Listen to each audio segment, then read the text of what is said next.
Assalamualaikum warahmatullahi wabarakatuh. Saya Ridya Oktavia dari Prodi Ilmu Hukum Fakultas Hukum Universitas Syiah-Kuala. Hari ini saya akan bahas mengenai hukum pajak yang merupakan lanjutan dari video sebelumnya. Setidaknya ada 5 hal yang akan saya bahas pada video ini.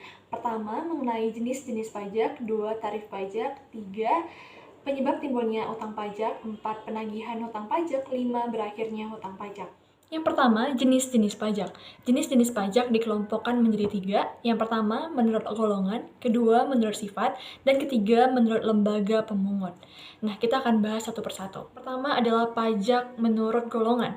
Pajak menurut golongan ini dibedakan lagi menjadi 2. Yang pertama ada pajak langsung. Pajak langsung adalah pajak yang ditanggung sendiri dan tidak dapat dialihkan ke pihak ketiga. Contohnya adalah pajak penghasilan.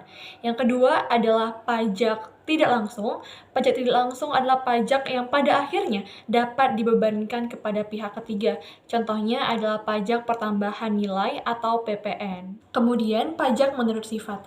Pajak menurut sifat dibedakan menjadi 2. Yang pertama pajak subjektif. Pajak subjektif adalah pajak yang dalam hal pengenaannya memerhatikan subjeknya, orangnya. Contohnya adalah pajak penghasilan. Yang kedua adalah pajak objektif. Pajak objektif adalah pajak yang dalam hal pengenaannya memerhatikan objeknya atau bendanya tanpa memerhatikan keadaan dari wajib pajak itu sendiri. Contohnya adalah pajak pertambahan nilai. Terakhir adalah jenis pajak menurut lembaga pemungut dibedakan menjadi 2. Yang pertama pajak negara. Pajak negara adalah pajak yang digunakan untuk membiayai negara. Contohnya adalah pajak pertambahan nilai, pajak penghasilan, pajak penjualan atas barang mewah, dan yang kedua adalah pajak daerah. Pajak daerah adalah pajak yang digunakan untuk membiayai daerah masing-masing. Contohnya adalah pajak kendaraan bermotor, bea balik nama kendaraan bermotor, dan lain sebagainya. 2. Tarif pajak. Tarif pajak adalah dasar pengenaan pajak terhadap suatu objek yang merupakan tanggung jawab wajib pajak. Secara struktural dibagi menjadi 4. Pertama, tarif progresif atau a progressive tax rate, yang bermakna presentasi tarif pajak akan meningkat sebanding dengan dasar pengenaan pajaknya.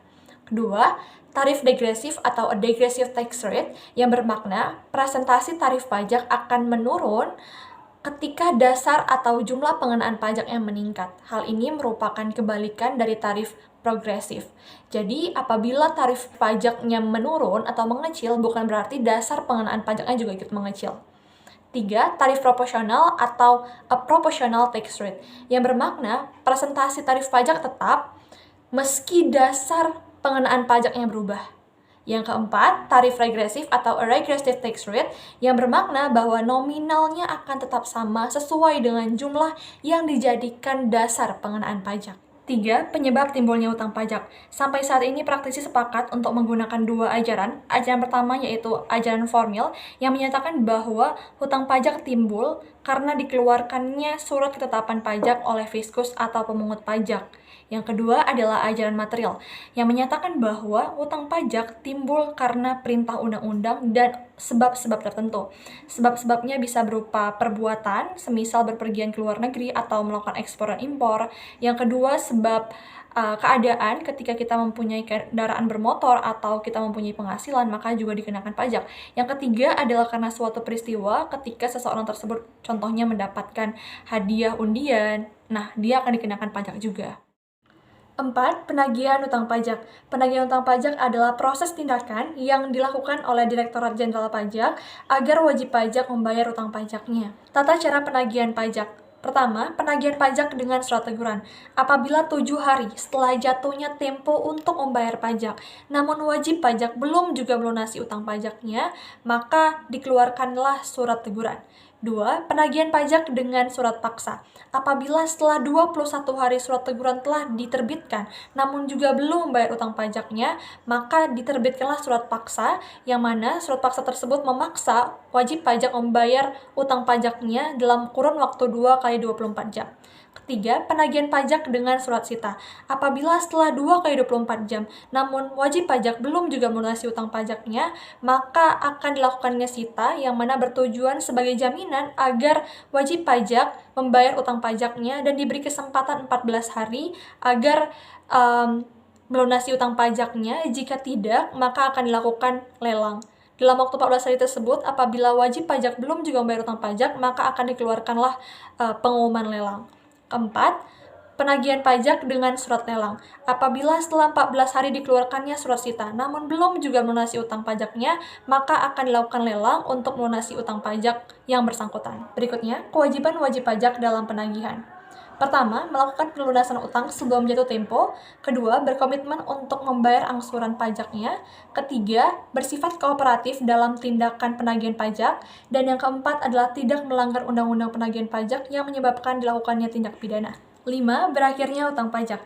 Berakhirnya utang pajak disebabkan oleh beberapa hal. Yang pertama, karena pembayaran. Tentu sudah sangat jelas sekali ya. Yang kedua adalah karena kompensasi. Hal ini terjadi ketika wajib pajak tersebut membayar utang pajaknya kelebihan sehingga lebih dari pembayaran tersebut dapat dikompensasikan kepada pembayaran pajak sehingga utang pajaknya sudah tiada. Yang ketiga adalah karena daluarsa. Daluarsa dibagi menjadi dua, yaitu daluarsa kuat. Daluarsa kuat itu artinya adalah ketika utangnya yang daluarsa. Sedangkan yang kedua adalah daluarsa lemah, adalah penagihannya yang sudah daluarsa. Dan kita juga mengetahui bahwasannya daluarsa dibagi menjadi 3. Yang pertama, daluarsa penetapan yang berjangka waktu 5 tahun sebagaimana diatur oleh pasal 13 hingga 15 Undang-Undang KUP. Kemudian ada juga daluarsa penagihan yang berjangka waktu 5 tahun sebagaimana diatur oleh pasal 21 hingga 22 KUP. Kemudian daluarsa tindak pidana perpajakan, jangka waktunya selama 10 tahun berdasarkan pasal 40 KUP. Dan yang keempat adalah pembebasan, yang mana pembebasan ini terjadi ketika perbuatan hukum tersebut menimbulkan hubungan timbal balik. Dan yang kelima adalah penghapusan, yang penghapusan ini terjadi ketika keadaan wajib pajak tersebut tidak memungkinkan untuk membayar pajak. Contohnya ketika seseorang tersebut ditinggalkan oleh orang tuanya dan tanpa ada warisan. Sekian dari saya, semoga bermanfaat. Wassalamualaikum warahmatullahi wabarakatuh.